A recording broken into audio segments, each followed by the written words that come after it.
Hey gamers, been a while. As you can tell, I've been away for a little while.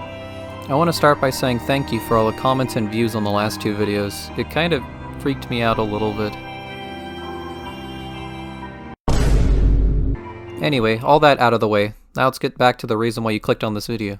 Continuing where we left off all that time ago, the next dungeon to do was Hawk Manor. I'm going to skip straight to it because there's a lot to go through before it and I don't remember anything that I did to explain it. Overall, the beginning part of this dungeon was nothing special. The first boss was very easy to the point where I don't remember anything that it did. However, getting to the second boss presented the new roadblock. This was a double boss, with a skeleton ad that had hard-hitting autos but wastes a lot of time casting stationary AoEs, and an imp that does hard-hitting ice attacks and would periodically have an ability that needs to be interrupted or else it does reflect damage. I spent a lot of time trying to run away from the skeleton while also finding spots to line of sight the imp. Even with trying to manage potions and trying to slow the other boss, I would eventually get overwhelmed and defeated. Before lowering the restrictions to give me a better chance on this boss, I first tried on another character to see if the alchemist debuff potions worked on either boss, to which they did not. Back inside the instance, I am now level 31, high enough level to use Wind Bite, the second barred damage over time. This should allow me to do significantly more damage, hopefully killing the Jester in time for it not to kill me. Upon returning, this is another case of the fight being either too hard or too easy. Having Wind Bite was more than enough damage to absolutely destroy the Jester, securing my victory.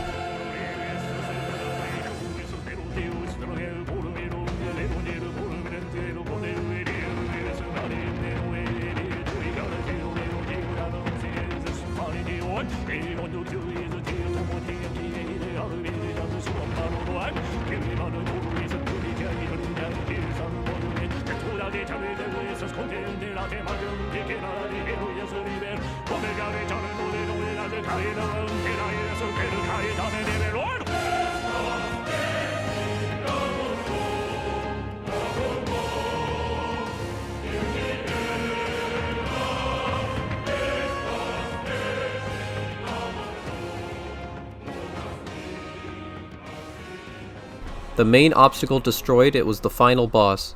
Much like the last few dungeons, there was slight changes done to this one as well, the only major ones being to the final boss, Lady Amandine. She used to have 4 lanterns that would spawn in the 4 corners of the arena that pulsed and hit very hard. If this was still the version, it would have been really terrifying. However now, this version of the fight is now to introduce new players to gaze mechanics, which are mechanics where if you look at them, it does a certain thing to you. The actual fight itself was mildly interesting. At certain health intervals, she will spawn a few different kinds of ads. A Manor Sentry, which does the gaze mechanic previously stated, a Lady's Handmaiden, which has low health and his main purpose is to cast Stone Skin on the boss, giving it extra health if the cast finishes. And the final special ad is she will spawn the Manor Sentry again, but this time it's on the edge of the arena.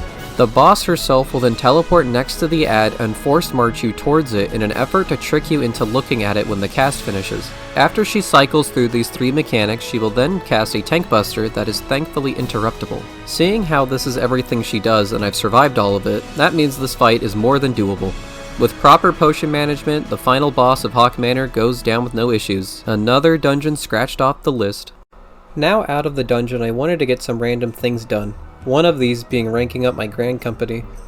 For one of these tasks, I needed to re-clear the first 2 bosses of Halatali. Because I had already proved that I can do this synced with all my restrictions, I decided to go in with them off. I quickly dispatch what I need to and leave. I unlock Brayflox long stop and work again to get some more gear upgrades, the usual list of things that I need to do. 80% of the footage that I have to go through is all just about crafting and gathering, so it's really hard for me to fully sort through and explain every little thing I do.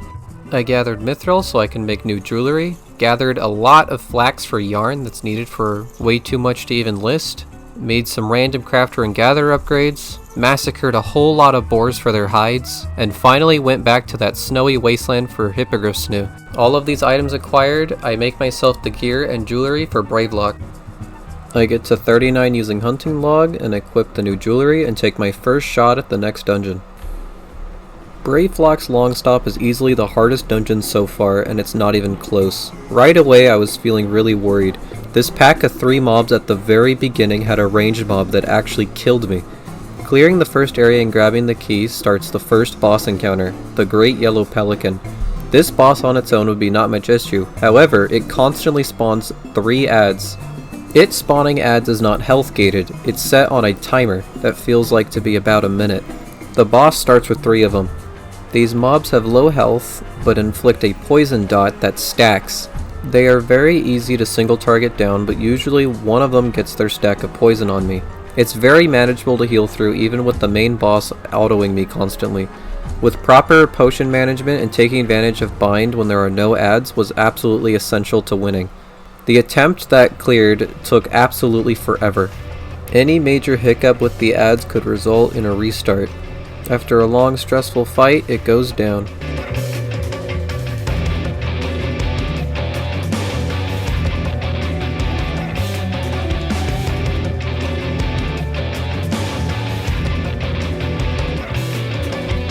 From this boss, I knew this dungeon was going to be long and tedious. The trash packs before the next boss hit hard, but was nothing that I couldn't out-heal. The Inferno Drake was up next, a hard-hitting Drake that did not really do anything special on its own. Very early on in the fight, another Drake ad will spawn and chase around a Goblin NPC. After doing some damage to it, it joins the main boss and chases me around in a circle. It is slowly targeted down, leaving only the main boss. This fight honestly would only have been a speed bump barely worth going into, if it was not for the fact that the Goblin NPC periodically throws bombs at the Drake, giving it a buff that reflects damage. After another slow battle, the boss is down. There is a special thing about this dungeon that sets it apart from the rest of the Realm Reborn dungeons. It technically has 4 bosses, making this already long dungeon even longer. The Hellbender. This boss can easily be outranged, but will randomly shoot a range attack called Bog Bubble that deals about 20% of my HP. This on its own would be no problem. However, the part that makes this so difficult is upon reaching sub 70%, it'll start shooting out non-telegraph AoEs called Effluvium. This roots you in place and inflicts a hard-hitting dot. This dot combined with the boss's autos hit extremely hard because this roots you. Just trying to destroy one bubble takes all of my healing, my potion, and my second wind. Even after barely surviving this one, it just simply does it again and there's nothing I can do. Only the first of these bubbles is predictable because it will always do it upon reaching sub 70%, assuming it is not already casting something else. The problem is that every single one it does after is completely random, meaning I can't predict to bind or heavy it, giving me extra time to destroy it. After a few tries, it was absolutely obvious that this is not possible minimum item level. I try again with minimum item level turned off, and this puts me 2 levels higher. I clear back to the Hellbender, but this results in the same exact thing as minimum item level. I get absolutely destroyed and barely scratch this impossibly large health bar. There was no obvious ways to counter this boss. Even if the strategies I had in mind had worked, like binding the boss while it binds me, this wouldn't work forever. I have to get the boss down to 20%. And I can barely even get anywhere remotely close with the resources I have available to me. Hi, hello, it's me again, Flow of the Present. Looking back and remaking this part, I noticed that I talk about this salamander a lot. So to save a lot of time and me not having to listen to myself rant about this boss, we're just going to skip to when I went in with all of the restrictions turned off. I spent more time on this mini boss than I have every other boss in all the dungeons combined, so it was driving me insane. Which is pretty bad considering that this is a really early game dungeon. At full power, I clear back to the Salamander boss and get it to phase 2. That's right, phase 2. This whole time I've been clawing my way through this fight. The real boss doesn't even appear until the Salamander's at 20%. When this happens, you get a sneak peek at what the final boss of the dungeon is, and you have to fight it for a little while. Not only do you have to outlast the Salamander, you also have to outlast this dragon that also casts tank busters. If I didn't have all the restrictions turned off, I don't think I ever would have beaten this. After spending so long on a boss that wasn't even the last one, it was nice to finally see the end of this dungeon. The green dragon Ayatar is the next thing that blocks me from completing this dungeon. Fun fact, this is another dungeon boss that was changed during Endwalker. There used to be a gimmick where periodically throughout the fight, the dragon would target a random player and shoot a giant poison cloud at them. If the dragon was standing in the poison cloud, it would slowly regen health. The new version is not interesting, but it is definitely helpful for new players to understand better. It has simple green AoEs that have delayed explosions, a tank buster, and a frontal. Fighting this boss really was not that interesting. The only real thing of note is Bard is the only DPS that has an Esuna, which is an ability that allows you to cleanse a debuff. The tank buster in this fight applies a poison, which Bard can simply ignore.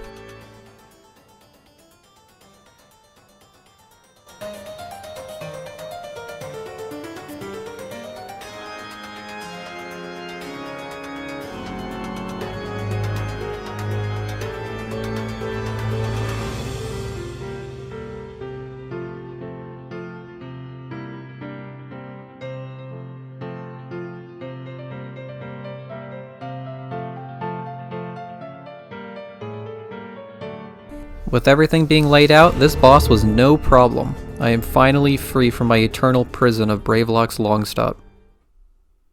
To speedrun through the rest of the old footage, I did the MSQ to unlock Titan. You can see how well the first attempt went.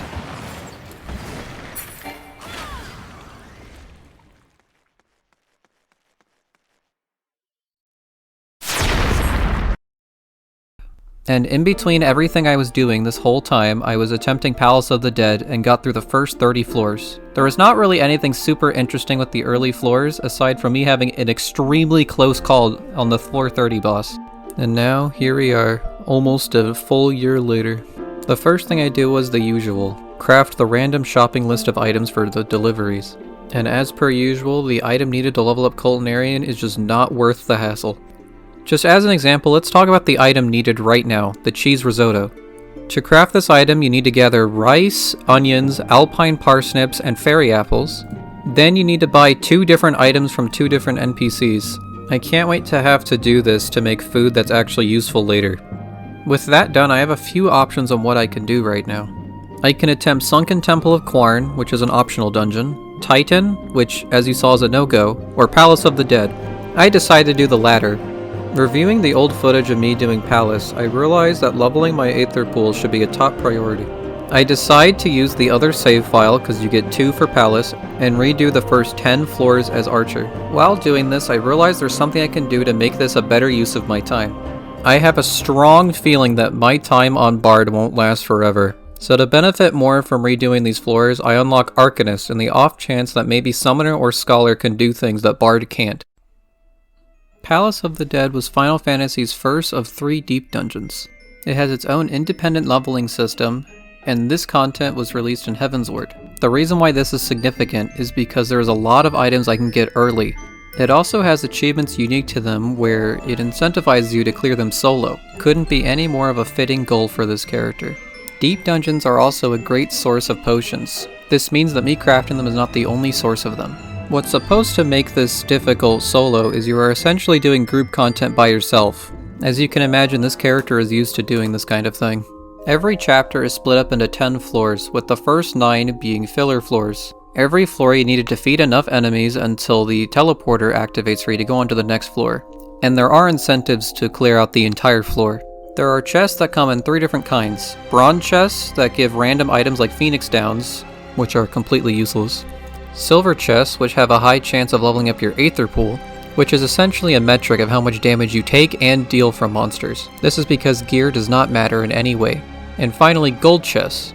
These are the most common and give you items that can only be used inside the instance. And enemies are not the only dangers on these floors. There are invisible traps throughout the labyrinth that do various random things, and sometimes chests can explode or be mimics. Arcanist is a solid choice because it has high burst damage and has one of the best DPS defensive abilities in the entire game.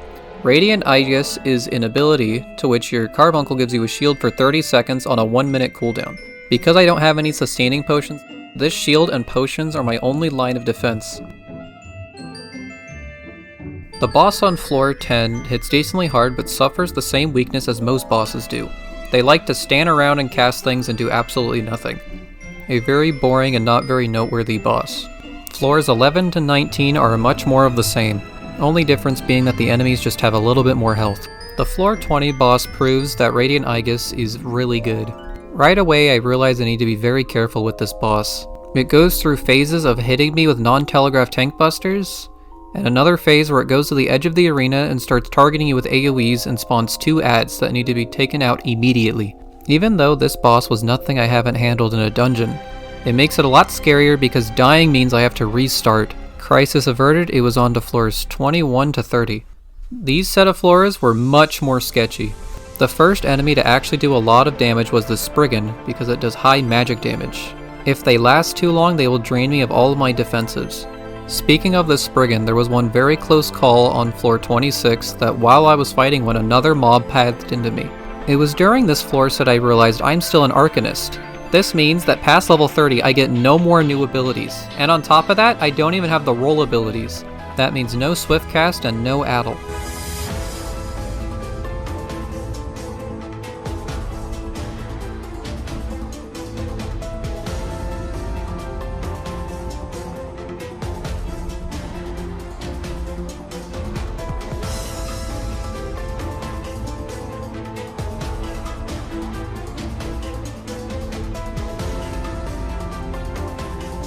Clawing my way to floor 30, this boss actually gave me a run for my money.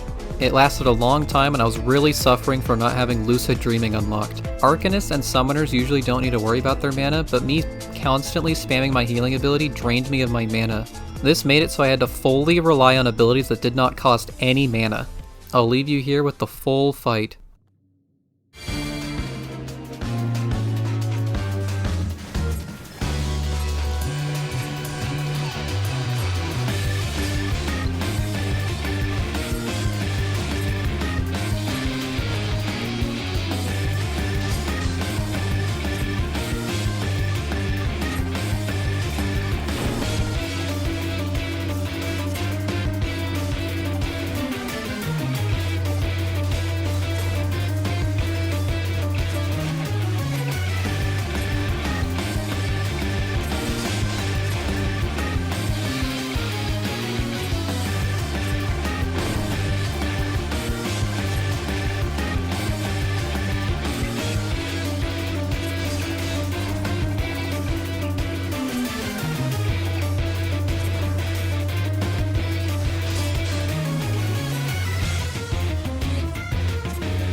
If you were iffy about me swapping to Arcanist, I hope this made up for it. Up next will likely be me trying to solve the puzzle that is getting past Titan. See you next year!